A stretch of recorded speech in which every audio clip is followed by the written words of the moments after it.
Office Industrial Connection show background. I don't use backgrounds. I'm not that cool.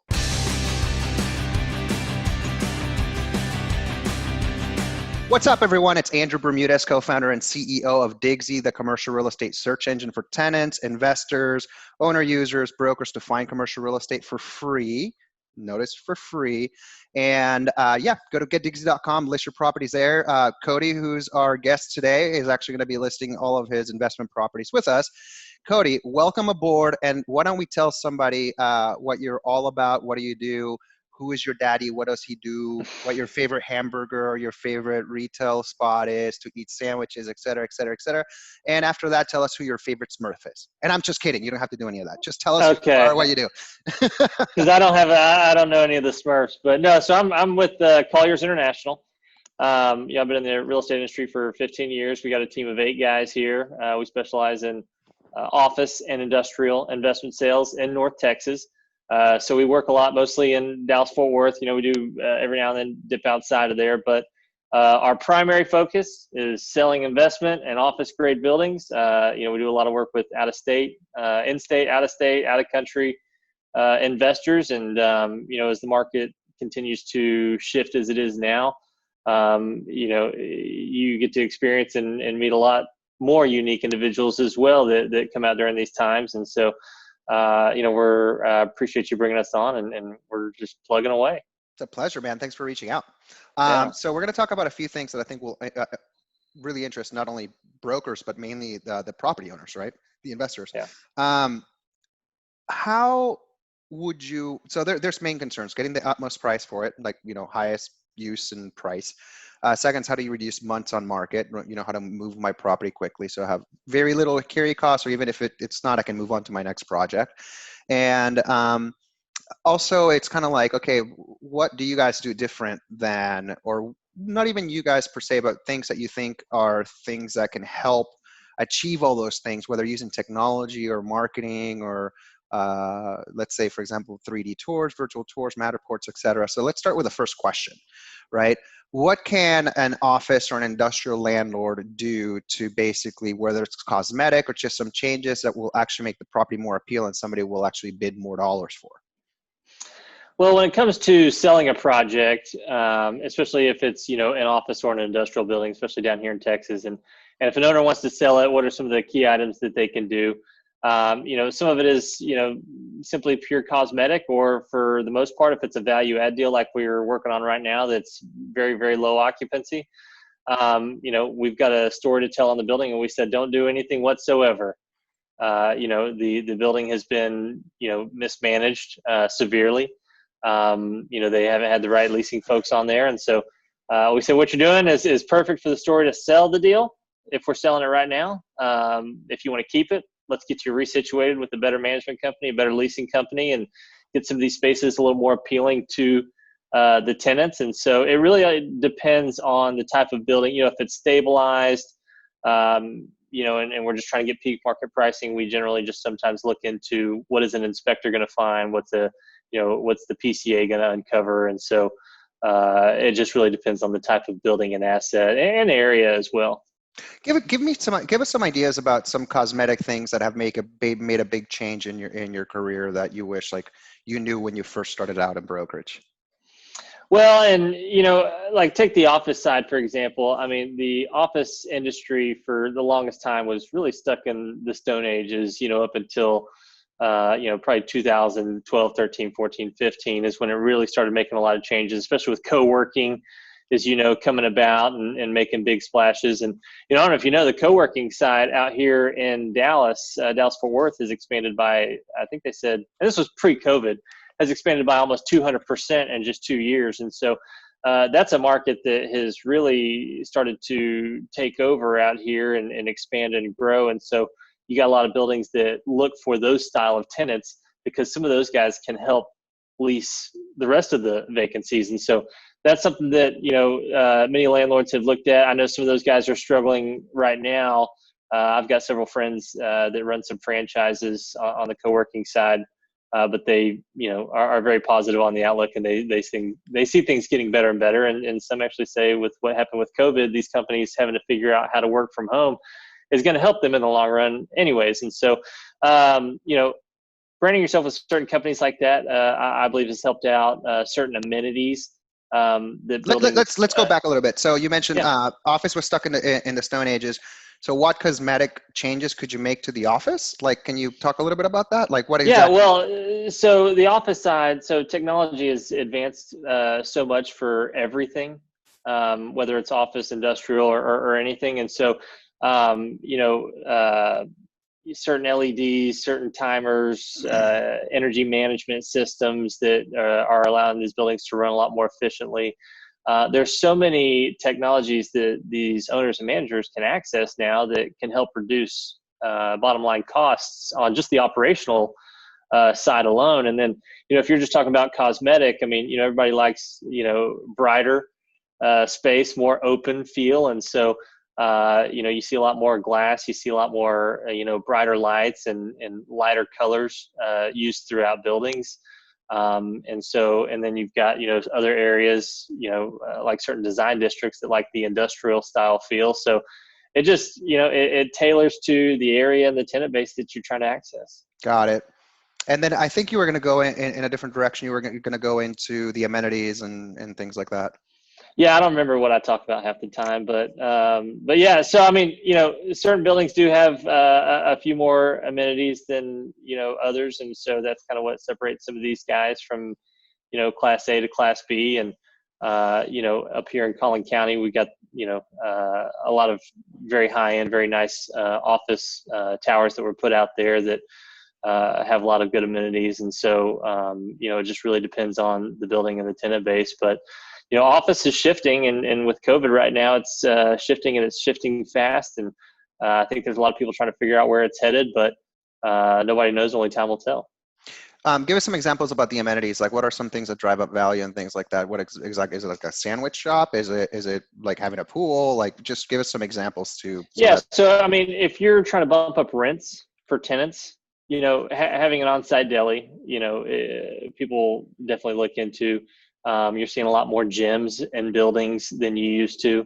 And so it's little things like that that can not just help bump up rents, but also help attract more tenants to the buildings. Now, let's say I can really see a gym in a building because it's all about travel time, people have kids, et cetera, right?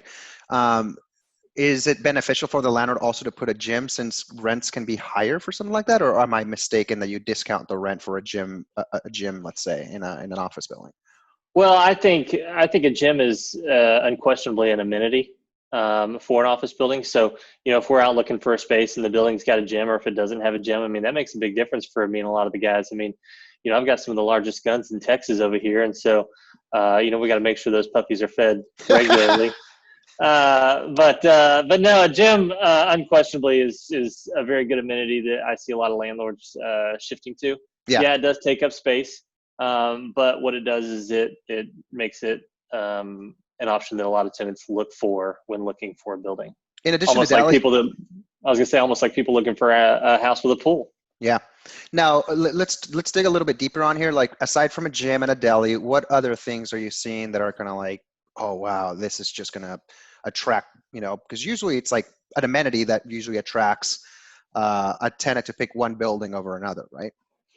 Yeah, and I can tell you, for being in Texas, I mean, it gets hot out here. We had to come to a building that had covered parking. Yeah. And you wouldn't believe how many actually don't. And that's very important for me. And so I know a lot of the guys here as well. And so our building here has got a great covered parking. It's got a great deli. We love that a lot. We missed the gym from the last building. But also not as much paid parking in certain areas as well. And so, because in the downtown we were paying, I think $200 something a month just to park the car and covered. Yeah, per car. And so moving over here, we don't pay that anymore. And so it's a little bit of everything. What about brand name coffee shops and things like that, like a Starbucks or like I've seen some buildings that have like a Pete's Coffee in there. Is that something that drives value, or is that something like, you already got the deli, people will settle with that coffee there? I think the coffee shop works in certain areas, like having a good coffee shop in Uptown where a lot of those millennials are very much,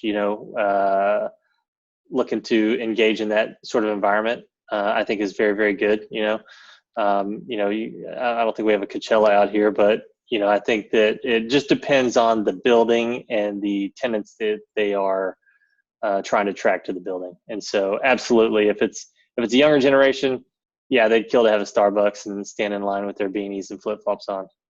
I remember prior to COVID, there's been some consideration for some institutional landlords too to grab the common areas and deploy high quality Wi-Fi and broadband everywhere, basically turning these unused common areas as like a co-working type thing. Have you guys seen that in your market?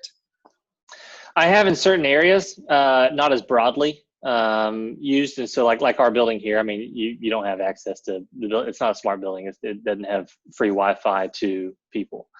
But you do have that in other buildings. And so I have seen that, that's, I think, utilized a lot better on the co-working side, kind of like what you were saying. I mean, I think those guys, a lot of those guys offer it, but as far as the actual building offering it, there's not a lot that I know of. There are a few out here that do. And I think that is unquestionably an attraction point for a lot of people. Yeah. And let's talk about the industrial side. What same questions, like what can an industrial owner do to improve the appeal of the property?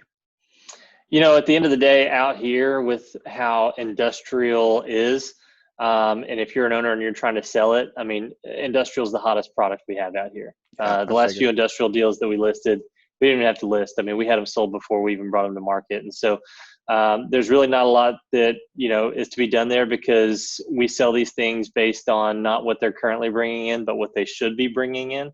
Yeah. And so even if your building's not getting the most for, the best dollar amount, it is, it's like, say you have an industrial building out here and you're not getting a market rent. We're still going to sell it very, very close to what it would be if it was a market rent. Got it. And what are some of the cap rates that you're seeing out there for industrial and then for office? So on the industrial side, we're working on one Class A project up north. They're going to be in the high six. It's probably going to be around 6.75. But it's a very nice product, very nice, very good area. Some of the, Class B 80 stuff, we've got one in Arlington that we've got under. I think that's at about a 7% on the cap rate. They've got nice. A good long-term lease. When it comes to office is going to be a little more tricky. It's what a lot of people don't realize is selling investment office buildings is, I believe, really an art. And knowing how to price it, knowing how to pitch it, knowing how to sell it is more important than ever, especially in today's market. And so I've seen office sell anywhere from, high 6 to a 10. Yeah. So let's do a scenario right now. We're going to go into time, like reducing time on market. Okay. I'm Andrew Bermudez. I own, let's say, let's not say industrial, right? Simply because it's so hot. But some of the concepts are going to carry over from regardless of property type. But I come to you and I say, hey, I want you to sell my multi-tenant portfolio, one building. Let's just say one building, large building. I want you to, but I don't want it to be in the market, more than, like, let's say 3 months. What are some of the things that, if I was asking you, right, on what I need to look for to identify if I'm getting bullshit from a broker or not, like what do works that you would say, hey, here's how you reduce time on market, here's the qualifications you're to look for, here's what you got to look at your building, etc. How does, let's say, Cody, yourself, how do you reduce months on market? Like, is it your database, your network technology, marketing, is it high-end photos? What is it? Just tell us, here's the proven formula that we've come up with to reduce that months on market. And here's whether you hire me or you hire somebody else, you need to be looking for these things. Absolutely. I mean, first and foremost, we always throw it on Craigslist. That's the best way to sell it. That was a joke, by the way. I know.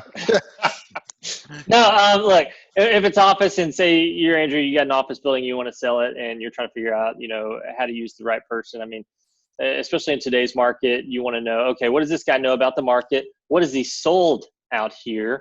What does he know about the rental rate, the vacancies, how long it takes to lease a vacancy? That's what makes me and a lot of the guys here I think, a lot more advanced than a lot of the other investment sale agents on the office side, because many of us have leased it, managed it, owned it, bought and sold it, ran it, everything and anything underneath the sun. And so we know it in and out. And so, I leased buildings, I was telling you before we got on here, for about 10 years out here in the Dallas-Fort Worth area. So when it comes to leasing, we're very, very knowledgeable on that. We know the tenant sizes that run in these areas. Certain areas, you're not going to see tenants that are over 5,000 square feet. And so, some of these guys will try to sell a deal and they've got, vacancies that are running 15, 20,000 square feet. And they don't know, hey, you got to chop that space down and direct that towards the smaller local user. And so when it comes to an owner, trying to figure out who's the best to use is, really asking those key pertinent questions, because that's what's going to tell you who's got the knowledge base that can do it. And then after that, then it starts coming to marketing. Okay, what are you going to do to market it? How big's your database? I think ours is about 80,000 investor owners plus all across the U.S. And then we've got, actually it's more than that now, but then we've got a big broker database, and we'll put stuff on RCM, we'll put stuff on every site we can. You can do a big boy blast, you can do a little bit of everything. And we'll also tell people, hey, this is who we're going to target. I'll just give them the list. That doesn't matter to me. I mean, we'll tell them, hey, this is who we're going to target because your building and where it's priced is offering this return. And these guys look for this return. And so, we'll tell them exactly who we're going to target initially, and we can take them to them right now. Mm-hmm. But then if it needs a broader, wider, more expansive deal, then it needs to get out there. It needs to get on the market. It needs to be accessible to everybody across the globe that we don't have, because we don't have everybody. Nobody's got everybody. I was talking to an owner a few weeks ago, and he said that we were competing against another guy, and I just said, hey, what does he say his advantage is? And he goes, well, that guy says he's got all the Asian buyers. And I said, all of them? It's weird. That's an awful lot. A billion people, and that's just one country. What about the other country? Yeah. And the company was a local firm too. And I said, I highly doubt they have all the Asian buyers, but it's an okay sales pitch. It's very easy to see through stuff like that. But getting it on certain platforms, and I know the power of technology and what it can do for office and industrial buildings. And so if you want to do a wide, expansive marketing campaign, it's getting on sites all across the board. And people don't realize how many there are, and how actually getting them on all these platforms can help cross over and really help sell a deal. And so knowing and understanding that, because at the end of the day, the commercial real estate industry on the investment side has been stuck in the Stone Ages forever up until recently. I believe that. So how are some of the things that you think that a property owner or a seller, should or even a broker should be taken advantage of to, ascend to, let's say, today's technology, to market and everything else that you're talking about? Like, where are the opportunities? What's not being done enough? What's been successful for you, et cetera? Well, and so one thing I'll see is, if somebody lists something, a lot of times they'll just put it on, say, CoStar, and that's it. Mm-hmm. And they'll just kind of sit there and wait. Well, with how technology is, and I mean, this, probably better than anybody. I mean, there's so many investors, active users, owners all across the globe that access hundreds of different platforms. And so if you're just using one, even if it's one of the biggest, if you're just using the one, you're limiting yourself. You're pigeonholing yourself. And so accessing as many as possible, I always think, is the best key if you are doing that style of campaign. A lot of times, I can tell you on our end, we don't really have to go past the first few weeks, because our database is very strong, because we are very niche specific. We're not selling multifamily. We're not selling hospitality. We are very sole focused on office and industrial. So anybody that looks for office or buys office or anything in Texas, we get a hold of them, get their contact info, make sure that they see everything that we bring out immediately, and continuously brand ourselves, as the Texas Office and Industrial Group of Texas. And so, we do a very good job, I believe, on what we bring out. Okay, so you're saying email marketing for sure, because that's why you have the list, right? So there's email, there's phone calls to targeted investors, I'm sure. And then there's also getting it on all the listing platforms. And correct. What else? I think that's what you do initially, if you're depending on your campaign and what you want to do, because you know how some people are, we don't want to list it or we don't want it out there on the market. We want you to just send it to your guys. And so, that's one avenue that you go. The broadest avenue is to get it on all platforms, have the right videos done on it, have the right photos done on it, have the right information on the project that is situated towards, everybody that looks at it, because you'd be surprised how many people that own self-storage or multifamily or hospitality that buy office and industrial buildings off of us because of how we situate the deals and how we customize the offerings to fit how those guys view projects. Now, you and I met via social media, right? We met Yeah. specifically LinkedIn, and then I've seen you on Twitter a few times, I believe.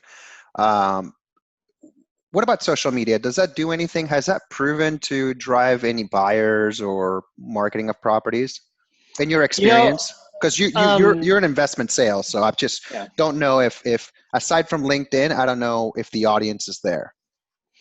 Well, I can tell you we have sold plenty of projects by posting it on LinkedIn because a lot of people that look for office and industrial do follow us and follow our page.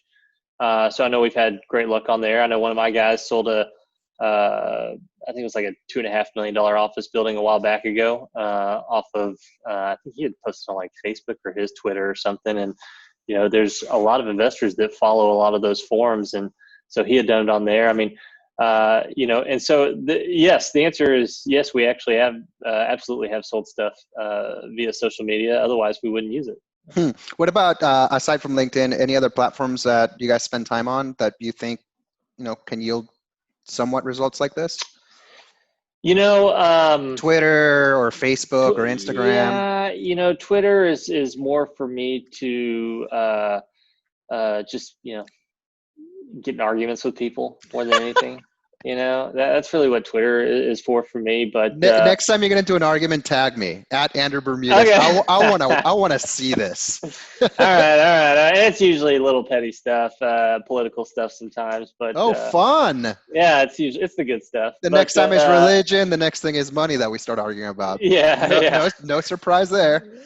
But no, I mean, for the most part, I mean, when you take a lot of these platforms like an Instagram, like a Facebook, I know a lot of agents that have sunk a lot of money into those, into the marketing on them, and really haven't seen really much of a return, if any, on them.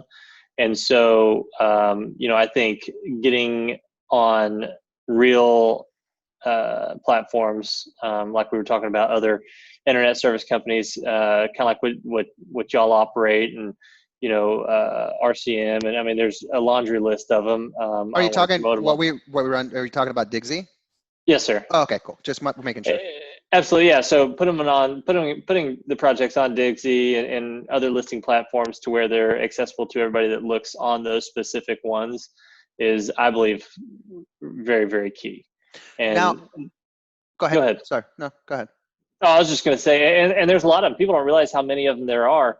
And a lot of people don't realize that, a lot of these are not really great for certain things. And so like take City Feet or something like that, or office space, like that's good for leasing certain office buildings, but probably isn't the best for selling an investment office building. Right. And so knowing the right ones for the right job is important. Let's shift gears a little bit. So I'm going to have to push you back on social media because you've got such a great presence on LinkedIn, where I think it wouldn't help you in social media to go like Instagram or some of the other, I don't know about Facebook, unless it's like an ad or something, or maybe your clients. But I can definitely see helping you like create your brand and, make people aware of what things, you're doing, and kind of extend your relationship beyond LinkedIn, right?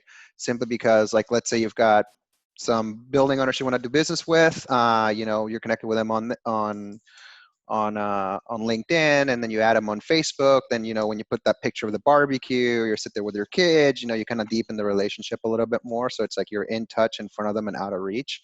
But I don't see a lot of people doing that. Do you do that?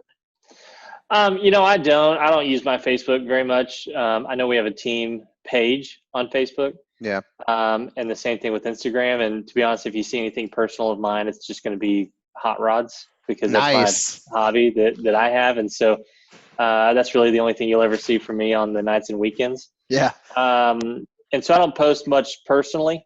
Pretty much everything I do is just all business. Yeah. What's your favorite gadget that you've got that's helped, just whether it's business or not? Is it your smartphone? Is it like a camera that you have?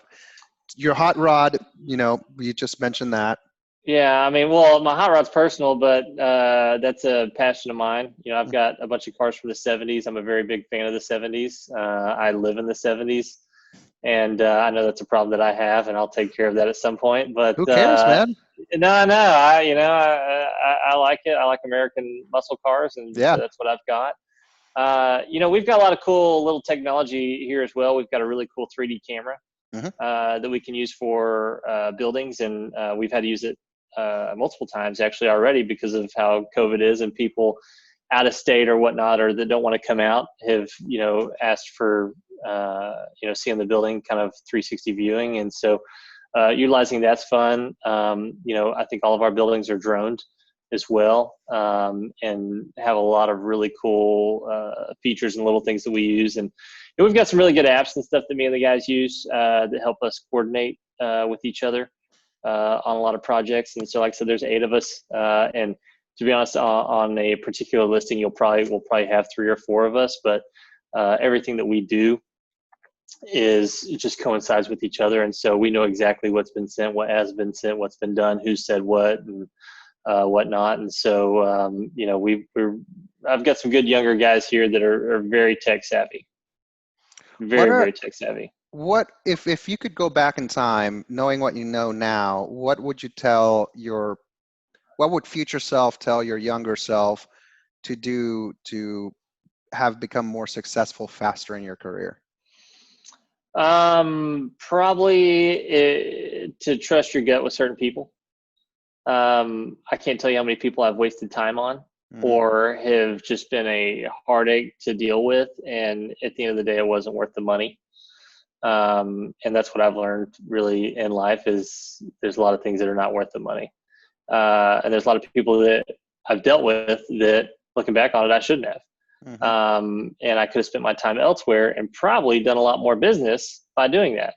And so, I probably would have just told myself, be a little more, careful on who you allocate your time to, because if they don't respect your time, then they don't respect you. And so, that's one thing to keep in mind, and maybe just a little more patience. I tell you, I made a lot of good strides though when the market crashed in 2008, 9, and 10. I was with a broker who told me, Cody, a lot of agents are going to leave the industry, and you need to get out there and just yell out what you do and whatnot to everybody that'll listen. And so I did that, and I think that helped me out quite a bit. And we're actually doing the same right now. I think we've got a little window for COVID, and I'm hoping this will blow over and be back to maybe not normal, but the new normal here pretty soon. And I'm very optimistic about it. And so we were all working 24/7 during COVID, through COVID, and even today to continue to capture more market share than what we had. Are you a wine guy, a beer guy, or a spirits guy? I mean, I'll drink it all. I'll mix it all. It doesn't really What's your matter to favorite? me.